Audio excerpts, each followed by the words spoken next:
Good morning. Join me, won't you, as today I have a 2-foot-long tube shoved down my throat. Oh, hi there. My name is Austin. I make videos about whatever, and I am also one of 6 million adults living with heart failure, a term that seems quite immediate, but as I have learned, can actually be quite a drawn-out process. So 2 years ago, during a routine checkup, doctors discovered that I have aortic regurgitation, a fancy way of saying that one of my heart valves is leaking. This makes my heart work harder to compensate, and the harder it works, the bigger it grows until one day it grows so big that the valve in question tears. That's the part where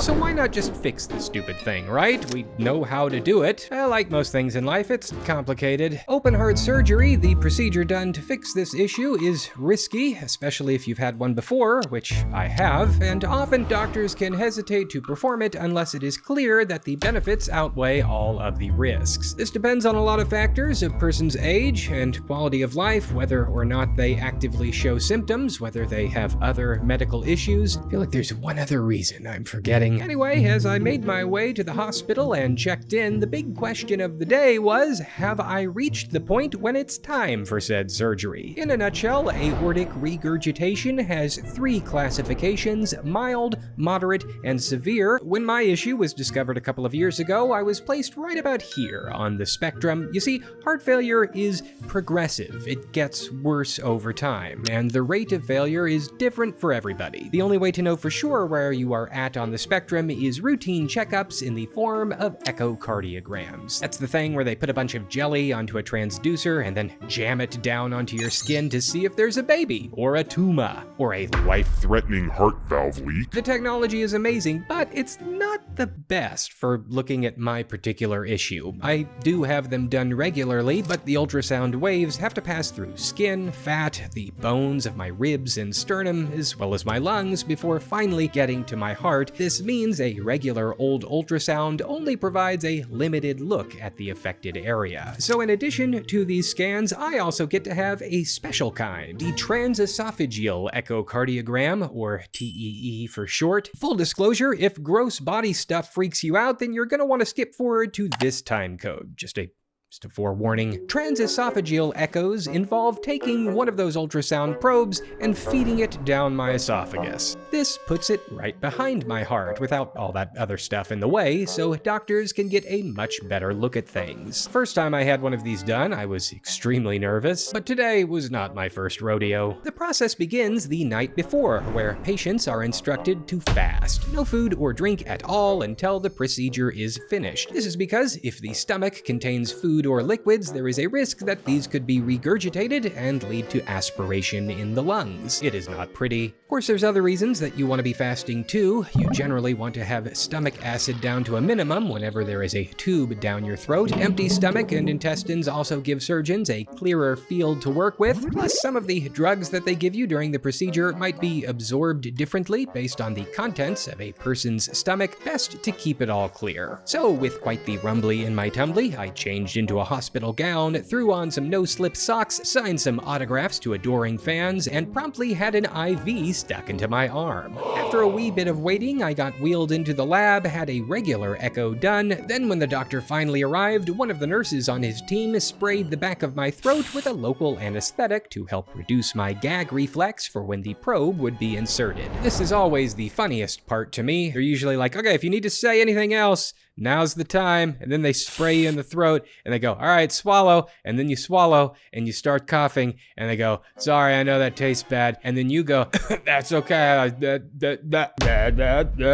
Then a nurse put a mouthguard between my teeth while someone behind me asked, hey, is the temperature of the room good? I then remember thinking, why did they wait till after the spray to ask me that? Oh wait, they're actually talking to the doctor. And a split second after that, I lost consciousness. At this point, the operation began. Technically speaking, at this point, I am still half awake, half asleep, so that I am able to respond to commands and all of that. I just don't remember any of it. Allegedly, I was asked to turn onto my left side, and then the doctor gently guided the TEE probe into my mouth, down my throat, and into my esophagus. Once in the right position, the probe began taking images of my heart. According to my medical records, the attending doctor states, and I quote, "The probe was was passed. I was present in the room and supervised level of consciousness, hemodynamics, vitals, and oxygenation during administration of conscious sedation from the hours of Redacted. to Redacted. Once the procedure was finished and images were procured with the probe removed, I was wheeled back into my room to wait for the anesthetic to wear off. Okay. You want some crackers? Yeah. Do you want graham crackers or saltines?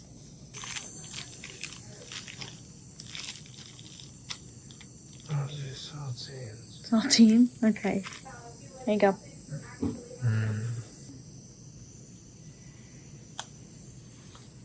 I'm allowed to eat this? In case it's not abundantly clear by this footage, I remember none of this. So I ate a cracker, drank some water, ate a sandwich, then rambled incoherently. And the red colors are here. Last time I saw it, it was just like low red, low red, low red. But this time it was like a lot of red, a lot of red.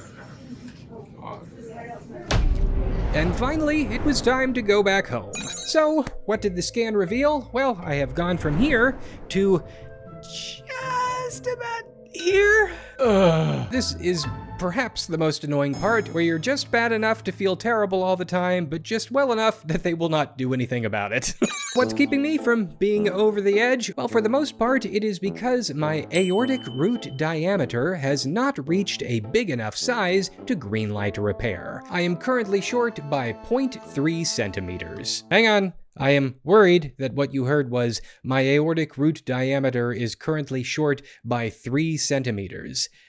That's not what I said. It is short by 0.3 centimeters. That's right, I am 3 millimeters too short to ride this ride. Remember before when I said that heart failure is progressive? You see, heart failure is progressive. It gets worse over time. See, I said it. A lot of people hear the term heart failure and they just picture somebody having like a sudden heart attack and that's that. But the vast majority of heart failure cases today are chronic, slow-moving things in which patients sometimes deal with decades of progressive symptoms. Years upon years upon years of dealing with things like shortness of breath, chronic fatigue, swelling in legs, ankles, feet, abdomen, and lower back areas, leading to weight gain, dizziness, nausea, increased bathroom use, difficulty concentrating, decreased alertness, chest pain, and irregular heartbeats. Many of these symptoms I have dealt with in increasing frequency, and 6 million other people on Earth deal with them too. I am very lucky to live in a developed country where access to life-saving treatments are available. And while I do have bad days, I try not to waste the good ones. It is annoying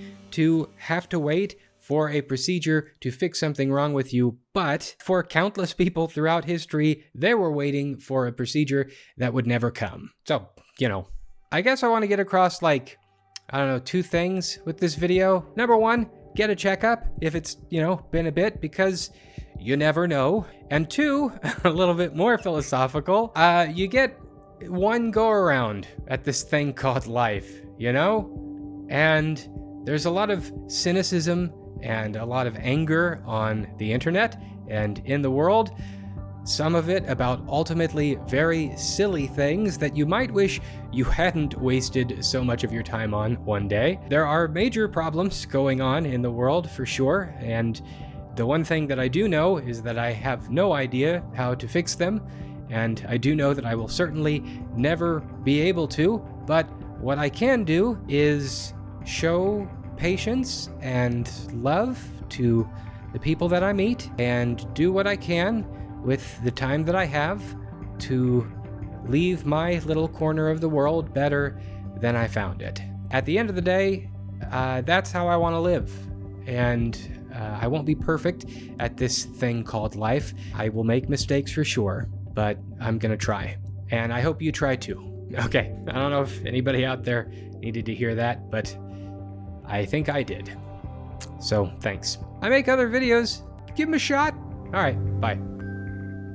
This video was sponsored by Squarespace. They can help you build a beautiful website in no time. Start with one of their best-in-class website templates and then use their new Fluid engine to customize it just how you like it. Use member areas to host exclusive video content. And if you've got something to sell, their online storefront makes it easy. Head to squarespace.com to start a free trial today. Give it a shot if you like the experience, and I think you will. Then when you're ready to launch your site in full, head over to squarespace.com/AustinMcConnell to save 10% off your first purchase of a website or domain.